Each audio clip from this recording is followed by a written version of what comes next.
Carpenter's gonna get you! Boogeyman is coming! It's that time of year, leaves are falling, there's a chill in the air, and you can't shake the feeling that something spooky is around the corner. That's right, it's October, Halloween. You got 1 month to watch all your favorite scary movies with that added creepy atmosphere. Classics you've seen 1,000 times, and even some you've been putting off for a while. But there's one movie, and probably its ensuing franchise, that will inevitably find itself stuck in your Blu-ray player. John Carpenter's Halloween. When I was a kid watching something you might remember called the Sci-Fi Channel, back when it was spelled right, a slasher I'd never seen but had definitely heard of before was about to come on, and this bumper played right before. The following entertainment experience has been designated horror. Caution, the killer about to call you is already inside your house. Little did I know I was about to watch one of the greatest and scariest horror films of all time. There have been many imitators since Halloween, and certainly others that have paved the way for Michael Myers, but nothing has really come close to the horror of John Carpenter's Halloween. It truly is the pinnacle of slasher movies. It's perfect. Like in the movie, Michael Myers just doesn't seem like he can be killed. 13 movies later and he's still coming after us. He's been shot, stabbed, burned, shot, buried alive, beaten to a pulp, flagpoled, decapitated, electrocuted, shot, burned again, rebooted, remade, and retconned. The list goes on and on. But as we gear up for Halloween Kills and eventually Halloween Ends, yeah right, let's take a look back to where it all began. Before the family tree, before the psychic connection, before the backstory, before the retcon. This is Halloween. In the 1970s, independent horror films like Night of the Living Dead, Texas Chainsaw Massacre, and The Last House on the Left were proving that horror films were changing. Gone were the days of Hammer Dracula films and gothic horror. Irwin Yablans, the founder of Compass International Pictures, and Mustafa Akkad, an independent film producer, were looking to get in on this change and find someone who could make them a movie that had the same impact as The Exorcist. Yablans had an idea about a killer stalking babysitters, and he wanted to set it on Halloween. This is in part genius due to the fact that at the time, no one had done a film about the holiday before. And, as Mustafa Akkad pointed out, everyone in America knows what a babysitter is and can relate. After seeing John Carpenter's film Assault on Precinct 13 at the Milan Film Festival, they approached him with their babysitter slasher film idea. Carpenter agreed to do the film if he could have total creative control and have his name above the title, which we all know is a John Carpenter staple. Although Akkad was initially cautious about funding the film due to Carpenter's lack of experience, he saw how much confidence he had for the project and agreed to front the $300,000 budget. They accepted, and Carpenter got straight to work writing the film with his producer and girlfriend Deborah Hill. It only took a couple of weeks, with Carpenter handling the scarier side of the story with the spooky neighborhood house, something he stated every neighborhood had, Dr. Loomis and Michael Myers, while Hill took the parts about Laurie and her friends, using her teenage babysitting experience to add a realistic edge to the dialogue. In fact, the now infamous town of Haddonfield got its name from Hill's hometown in New Jersey. Basically, it was a complete 50-50 collaboration. Wanting to ditch the backdrop of a typical haunted house on a scary hill, they went with the suburbs and put the killer in our backyards. They drew inspiration from old ideas about the Festival of Samhain and Halloween Night, where evil spirits come to haunt the living. Through that, they came up with an idea about the most evil kid who ever lived, in a town with a dark past that has become somewhat of a ghost story. Now the ghost story has come back to haunt them in the flesh. He's evil incarnate, an unstoppable force. He can't be reasoned with, and he can't be bargained with. And it absolutely will not stop until you are dead.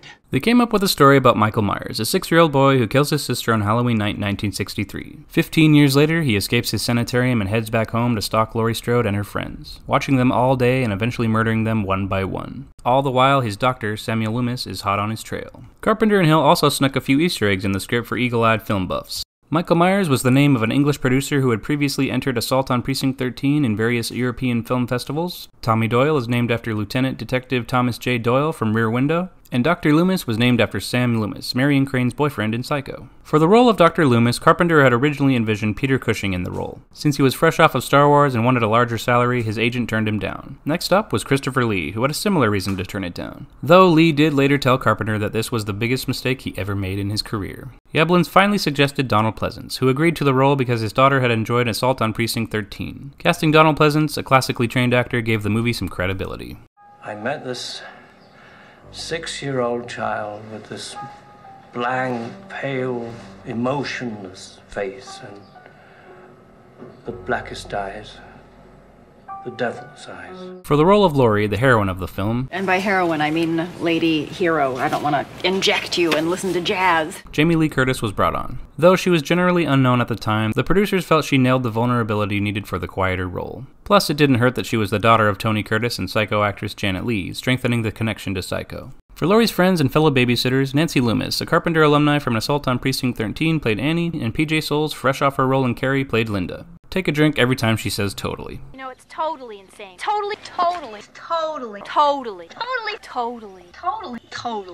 A friend of Carpenter's from USC, Nick Castle played the role of Michael Myers, aka The Shape. Castle showed up to set one day really just looking to help out, but Carpenter liked the way he moved, so he put him behind the mask.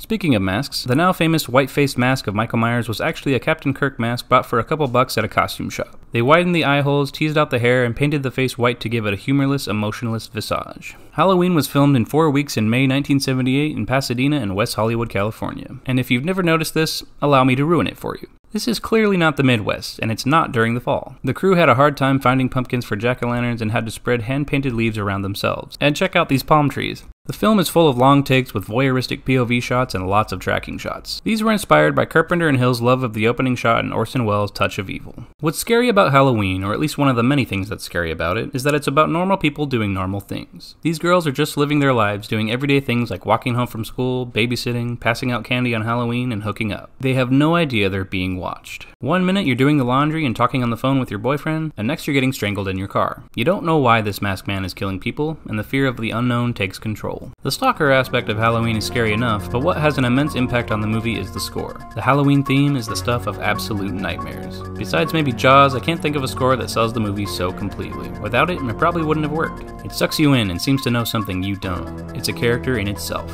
John Carpenter did the score himself in only 3 days, and it stuck around for every single Halloween movie ever made. Halloween premiered to low numbers in its first week due to little advertising, but the next week it just kept going up and up and up. The film was a powder keg, grossing $47 million in the US and an additional $23 million internationally, bringing the theatrical total to $70 million, making it one of the most successful independent films of all time. The little indie film that could, did. They made so much money from the surprise hit, and other movies were imitating it so much that they knew they had to make a sequel. Halloween 2. 2 Halloweens. Like and subscribe. Producers realized they needed a sequel, but no one else was as enthusiastic. John Carpenter stepped back to a producer role, stating he never intended to make a sequel to the original, and he didn't just want to make the same movie again. Tommy Lee Wallace, the editor of the original, was offered the job, but he felt if his heart wasn't in the right place, he shouldn't do it. Eventually, the job was given to Rick Rosenthal, a relatively unknown director who had only done a few things for television. When they first started writing Halloween 2, John Carpenter and Deborah Hill originally had the idea of having it take place a few years after the events of the original. Laurie Strode lived in a high-rise apartment building and Michael stalked her there. Eventually, the high-rise was changed to a hospital and the movie would take place directly where the previous one ended. Carpenter initially struggled with writing Halloween 2. He felt the story had already been told and that there was barely a story to begin with. He usually attributes getting through the process by forcing himself in front of a typewriter with the aid of a case of beer. The thing that Halloween 2 did was introduce an aspect between Michael Myers and Laurie Strode that would really shape the narrative arc of the franchise from here on out. One of the aspects that made the original Halloween so scary was not knowing Michael's motive at all throughout the film. You had no idea why he was killing these babysitters, why he had chosen them for his rampage, and it was scary. In Halloween 2, Michael is revealed to be Laurie's brother. That girl, that Strode girl, that's Michael Myers' sister. This is something that Carpenter has since stated he regrets doing, but he had to think of something. By the way, I'd hate it if I didn't get to mention the cop in this scene leading up to the sister reveal. The way he reveals the evidence in this scene going from clue to clue is hilarious. He got in here. Look over here.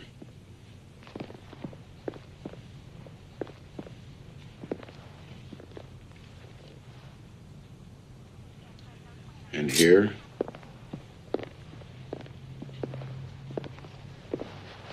Is that it? No. Here. Director Rick Rosenthal wanted to make a carefully paced thriller, as opposed to a slasher to be more in line with Carpenter's original. But when producers saw an edit of the movie, they thought it was boring. So Carpenter was brought in to do some post-production reshoots to make the film a little more gory to keep up with the competition of the time. Something that Rosenthal claims really screwed up the carefully crafted pacing of his original film.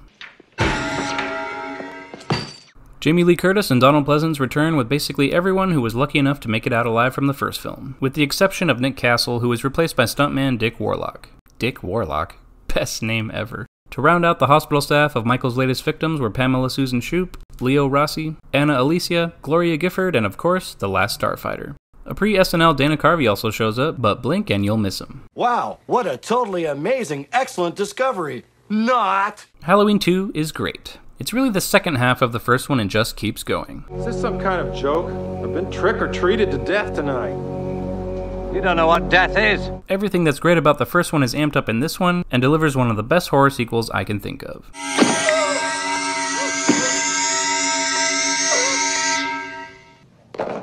The music is great again, the cast is too, and I personally don't really mind the sister thing. Sure, it takes away from the mystery of the shape, something I complain a lot about with some of the other sequels, but let's remember, I was a kid when I watched these movies. When you're an adult and a crappy sequel comes out with something you don't like, you reject it. When you're a kid, you accept each sequel as pure canon, official lore no matter how wild or different it is. I didn't have the internet yet, and we didn't know John Carpenter lamented making this change, so to me, that's just how it was, and it blew me away. 8 more days to Halloween, Halloween, Halloween. 8 more days to Halloween, Silver Shamrock. John Carpenter was approached to create a third Halloween film, but was again reluctant. He and Deborah Hill were more interested in making an anthology of films, all with the title of Halloween, but didn't want to explore the Michael Myers character anymore. So Tommy Lee Wallace was brought on to write and direct, and just like that, The Season of the Witch was greenlit. The movie stars Tom Atkins, who had worked with Carpenter before on The Fog and Escape from New York. There are also a few cameos from Nancy Loomis and Dick Warlock, the original film makes an appearance, and Jamie Lee Curtis even made an uncredited voice cameo. It's 6 o'clock. It's 6 o'clock. Curfew. This movie has absolutely nothing to do with Michael Myers, and instead focuses on a group of evil robots trying to mind control kids with Halloween masks. A weird idea, sure, but overall Halloween 3 is just fine. It's not a great movie, and it's not a bad movie. At best, it's a decent late-night horror movie that has decent effects and the most annoying theme song ever. I challenge you to take a drink every time this song plays. 2 more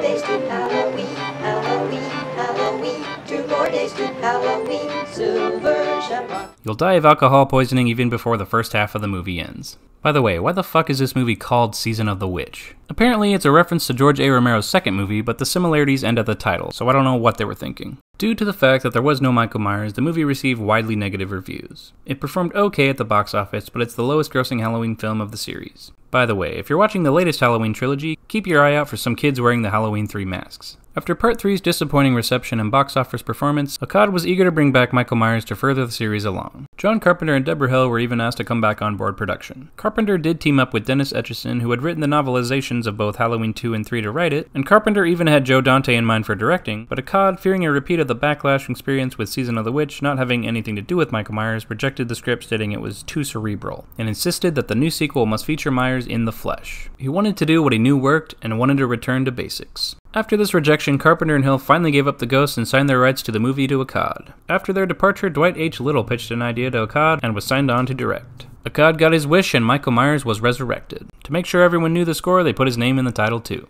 The movie also ignores the events of Season of the Witch and is a direct sequel to Halloween 2, continuing on with that continuity. Even if Carpenter and Hill didn't come back, someone else integral to the franchise did. Donald Pleasance returned to his role of Dr. Sam Loomis and was the only actor from the first 2 movies to do so. Jamie Lee Curtis was asked to return as well, but ever since Halloween, she had been carving out a decent film career with movies like Trading Places and A Fish Called Wanda, so she didn't come back. There's also some fresh faces with Ellie Cornell as Jamie's foster sister Rachel and Bo Starr as Sheriff Meeker. Perhaps the most important role of this reboot besides the inclusion of Donald Pleasance was Danielle Harris as Jamie Lloyd, Laurie Strode's daughter, who also gets her namesake from Curtis. Danielle Harris is probably one of the best little kid actors I've ever seen, and has gone on to have a decent little horror career of her own since, with movies like Urban Legend and the Hatchet series. She's also the voice of Debbie Thornberry from The Wild Thornberrys, if that does anything for you.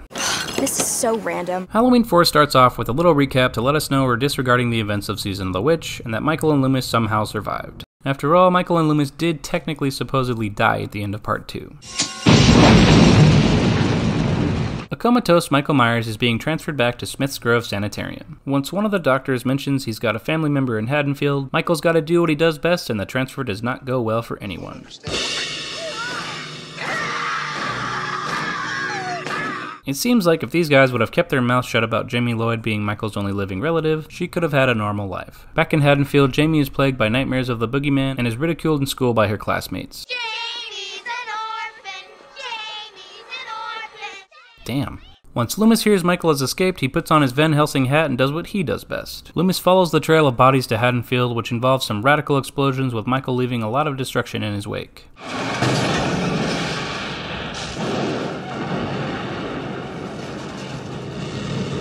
Loomis is back in full swing with all new monologues about evil returning to Haddonfield, which of course, no one believes. Except this guy, who has a good little scene with him about how he is chasing the devil and they get their drunk driving on. Overall, I really like Halloween 4.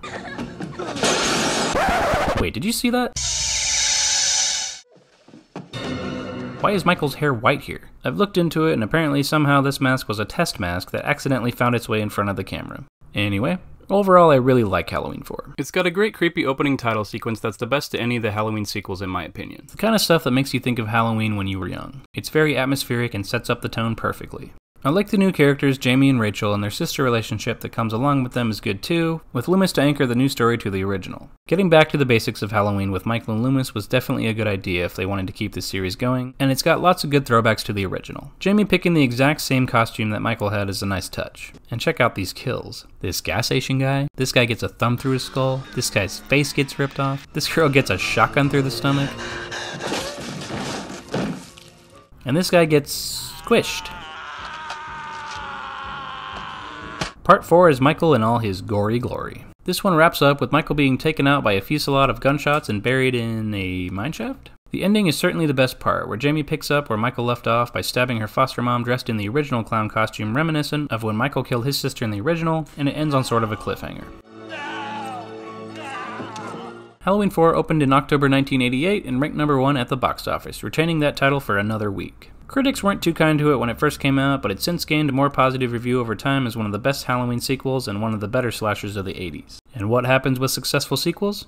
They get sequels. Dwight H. Little was offered Halloween 5, but declined as he didn't want to get pigeonholed as a horror director, so the pursuit began for a new one. In their search for a new director, aid came from a familiar face. Deborah Hill, who had just met Swiss director Dominique Othenin-Girard at the Sundance Film Festival, recommended him to Mustafa Akkad. And with that taken care of, Halloween 5 was rushed into production. Originally, a screenplay was written that followed up on the ending of Part 4 with Jamie stabbing her foster mom, but Akkad had it rewritten to the final version with Jamie rendered mute due to the traumatic events of the previous film, along with the supernatural telepathic connection to Michael Myers. Donald Pleasance, Daniel Harris, Ellie Cornell, and Beau Starr all reprised their roles from Part 4, and we also got Wendy Kaplan as Tina. Halloween 5, The Revenge of Michael Myers, picks up right where the last one left off, with a recap of Michael falling down into the mineshaft and the lynch mob dropping some dynamite on him for good measure. Michael escapes by crawling out of the blown-out mineshaft and floating down a river where an old hermit finds him and takes him in. Flash forward to a year later where Jamie is now in a hospital and having nightmares about the boogeyman again. Little does she know she's developed a psychic connection with Michael. Like how Halloween 1 and 2 connect and basically tell one story about one night, parts 4 and 5 also go together and tell one overarching story about Jamie Lloyd.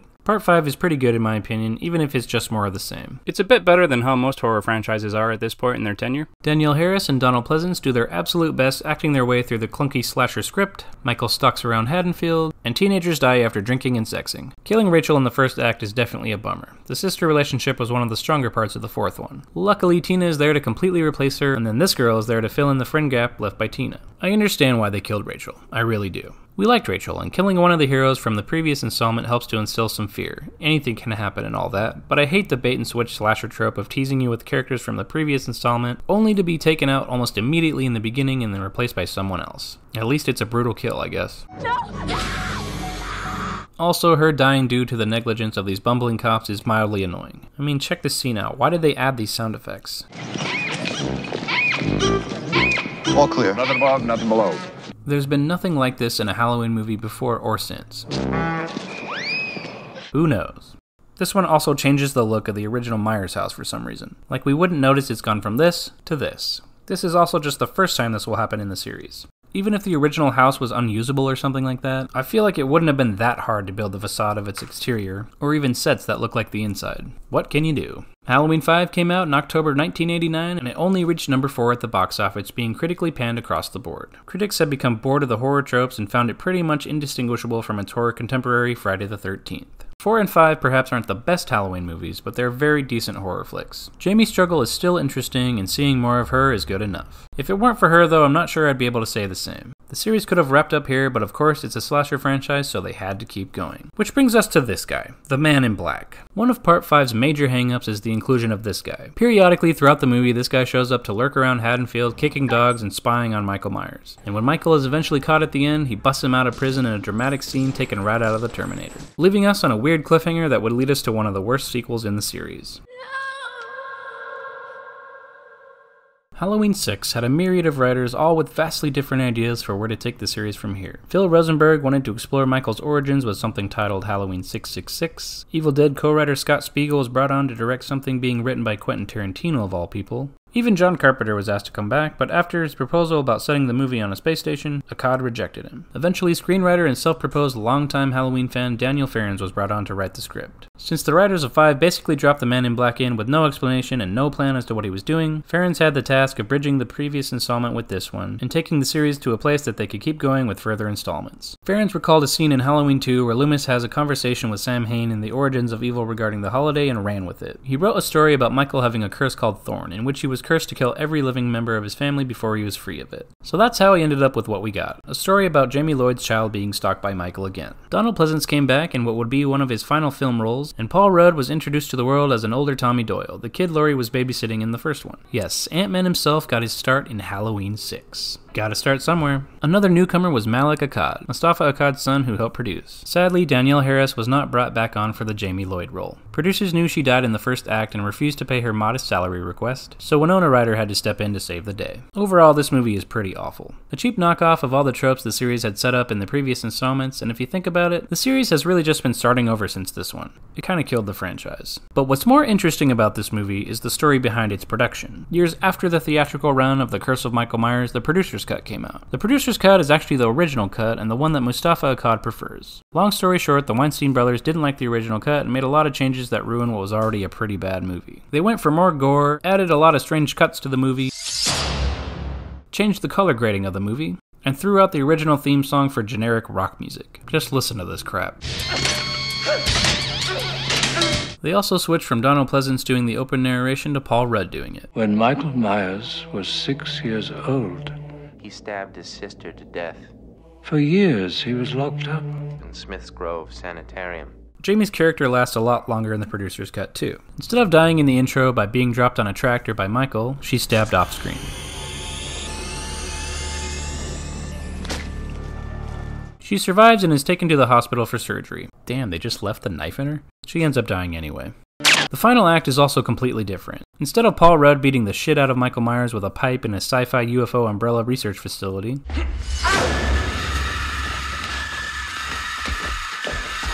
he sneaks into a cult ceremony, tricks him with the power of the runes. Power of the runes stopped him. And the curse of Thorn is transferred to Loomis. Because, well, just because.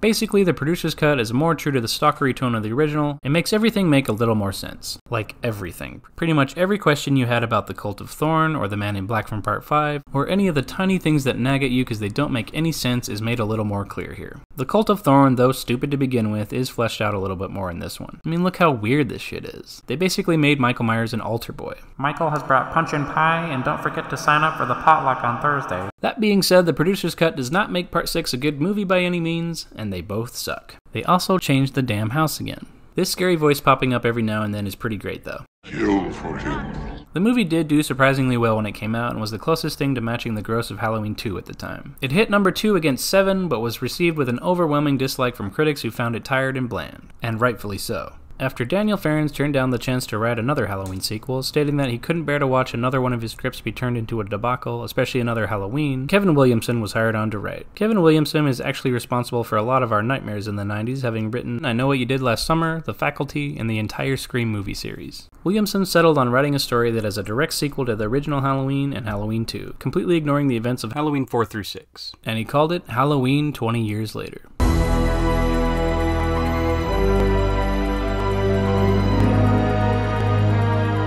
Most people call this movie H2O, but I like to call it H20. This franchise has so many retcons and do-overs that it's hard to keep track of what happens when and which parts of the series are being completely ignored. Fortunately, we made this nifty little guide for you to help follow along with whichever continuity you like best. Link above. Laurie Strode faked her death in order to hide from her brother Michael Myers and becomes the headmistress of a posh private boarding school in Northern California. John Carpenter was once again offered the chance to direct, but after he asked for a $10 million directing fee, something he justified by saying he was owed compensation for revenue he never received from the first Halloween, he was not signed on. Friday the 13th Parts 2 and 3 director Steve Miner was eventually brought on board. This is one of the most 90s cast you'll ever see. Josh Hartnett played Laurie's 17-year-old son John, Michelle Williams played Molly, Adam Arkin played Laurie's love interest Will, Alan Parrish played Charlie, and of course LL Cool J played Ronnie, the security guard who writes erotic novels. With her long, slender legs, they climbed high up her skirt, leading to two tumultuous, round melon breasts. Round melon? What? There's also a great opening scene with Nancy Stevens and a young Joseph Gordon-Levitt. Hey! You'll remember Nancy Stevens as Marion Chambers, the nurse from the first 2 Halloween movies. And of course, Jamie Lee Curtis reprises her role as Laurie Strode. H20 also carries on the tradition of referencing Psycho. Janet Leigh, Jamie Lee Curtis' real-life mother, shows up as Laurie's secretary and offers her some motherly advice. If I could be maternal for a moment. And when she leaves for the day, she walks to the same car she drove in Psycho while the score from the movie plays. Psycho. H20 really is one of the best ones. It's a great anniversary movie that feels like a breath of fresh air after all the rest of them, especially if you're watching them in a marathon. It's like someone actually wanted to make a real movie with this one. It does its best to match the pacing of the original and mostly succeeds. It doesn't really rely much on gore, but when the kills do come, they are excellent.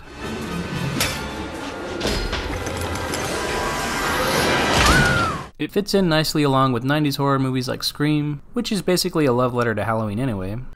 I'll turn behind you. I Know What You Did Last Summer, Idle Hands, Urban Legend, and Bride of Chucky. It's got a satisfying conclusion that serves Laurie Strode well and could have very well been the end of the series. Chopping Michael's head off seems final enough to me. It's not like he's gonna grow a new head and the head is gonna grow a new body, which would be kinda cool. There was some controversy behind deciding which mask to use. Producers wanted to cut costs and get a mask that was close to the original, but not so close that they could get in financial trouble, resulting in this mask being used while filming. Luckily though, fate had other ideas. From what I heard, there was a screening of dailies, and somebody stood up in the middle of dailies and went, "That's not Michael Myers' mask." And all panic ensued, and then everybody started freaking out. Oh my god, what are we gonna do? The mask isn't right. This resulted in producers panicking that they needed to use the original mask, and we ended up with a hodgepodge of different masks being used in the final film. Sometimes it's the original mask, sometimes it's CGI to cover up the old mask, and sometimes it's the fixed one. Either way, the mask looks weird. Sometimes it's scary and menacing like here, but the eye holes are too different. Not blocking out the eyes and being able to see too much of Michael's eyes isn't a good look. Kinda feel like they've never been able to match the look of the mask ever since part 1 and 2.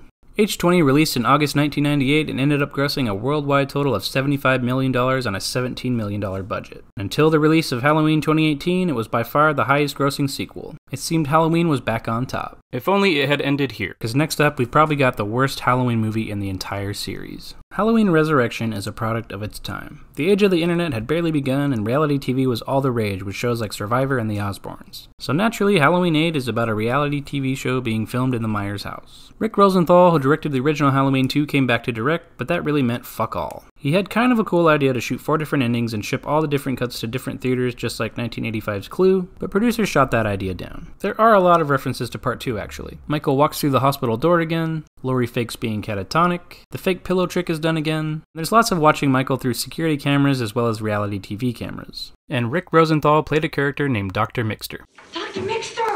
During the filming of H20, the producers already knew they wanted another sequel. Jamie Lee Curtis originally wanted H20 to be the last Halloween movie ever and was against making any more, but producer Mustafa Akkad had a clause in his contract that legally stated the writers couldn't kill off Michael Myers for good. Kevin Williamson came up with a storyline that would explain how Michael survived being decapitated and presented it to Curtis and Akkad. Curtis finally agreed to it as long as H20 didn't contain any footage that would hint toward a sequel in the film. So, it turns out that Michael Myers killed a paramedic in H20 and switched that body with his own in the body bag. When Laurie Strode chops Michael's head off at the end of H20, it's actually this poor bastard paramedic. Laurie Strode has been institutionalized and Michael follows her trail aiming to find her and kill her, which he does. In this movie, Michael Myers finally kills off Laurie Strode.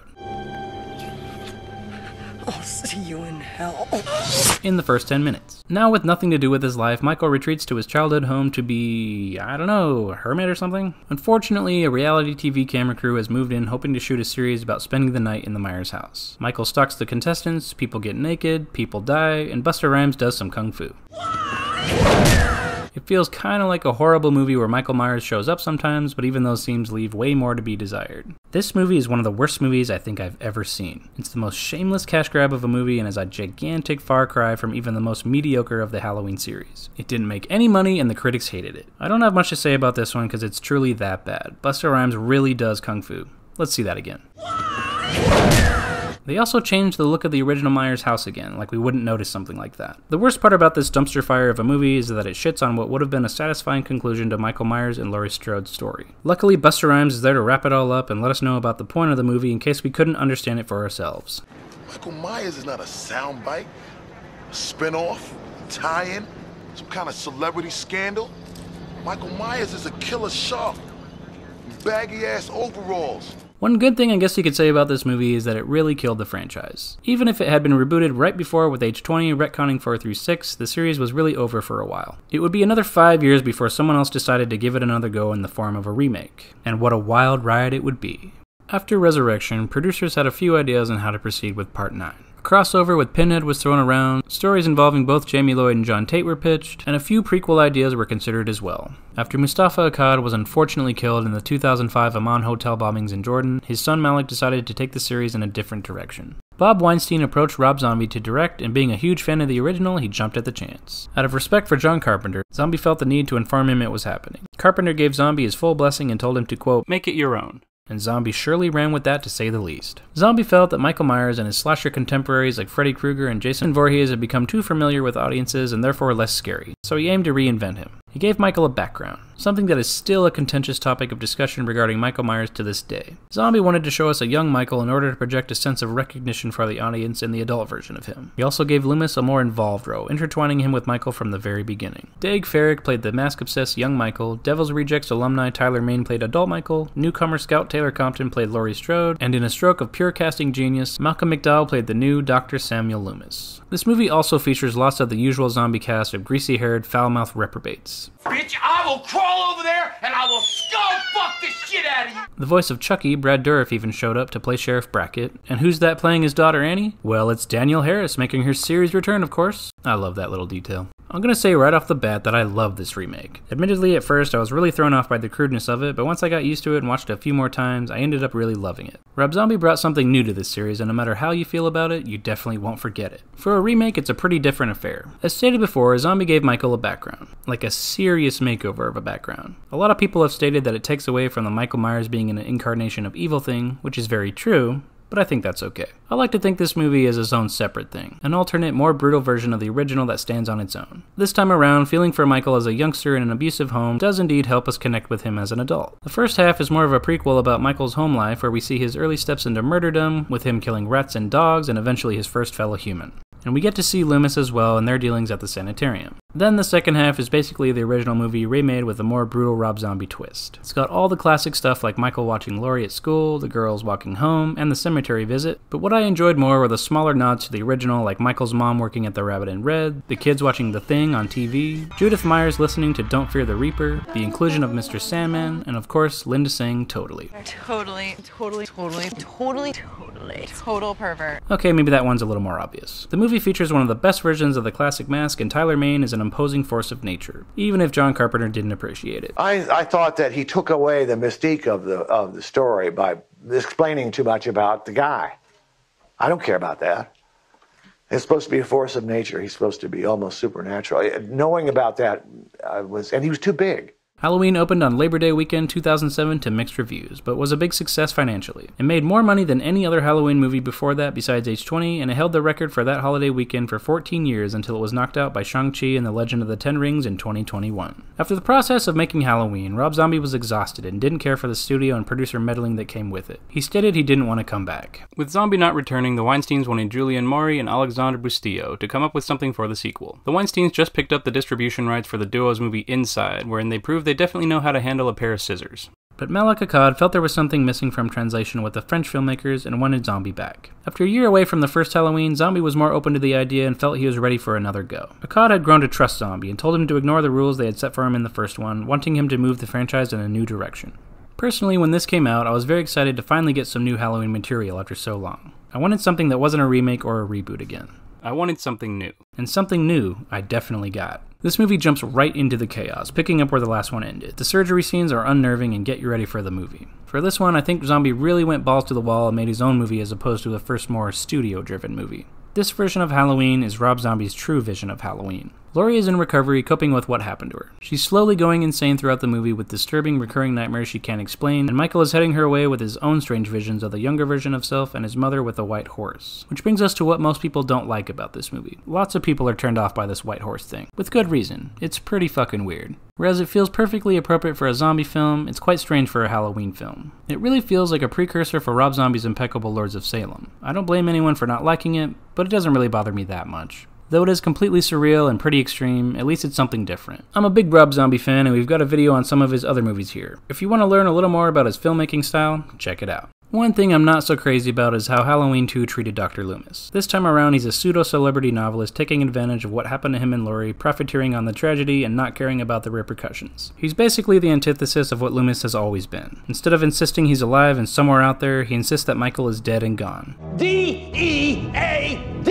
I suppose he does sort of redeem himself at the end of the movie, but it hardly matters at that point. We also see Michael's face a bit too much. Scenes like this where he's enveloped in shadow are fine, but scenes like this with Michael without the mask just don't feel right. They also changed the Myers house from the previous movie again. Halloween 2 was a success financially, but Rob Zombie's esoteric vision proved too far a departure from the series for both audiences and critics alike. Zombie declined to make a third one, even though a sequel, Halloween 3D, was announced immediately by the Weinstein Company. Ultimately, this was cancelled, and in 2016, Blumhouse Productions acquired the rights to the series, leaving the future of the series in the hands of David Gordon Green and Danny McBride. We'll be getting to those someday soon. And there you have it, the complete blood-soaked history of the Halloween franchise. It's crucial to state the massive importance and influence of Halloween. As we've said before, there have been many slashers that predate Halloween, but it's widely considered the movie that is responsible for a new wave of horror films. It took what was already there and pioneered something new. All the POV tropes, holiday massacres, horny teenagers, masterful killings, and final girls are all thanks to one little indie movie that came out in 1978. It was the blueprint for which everything after would be judged and imitated.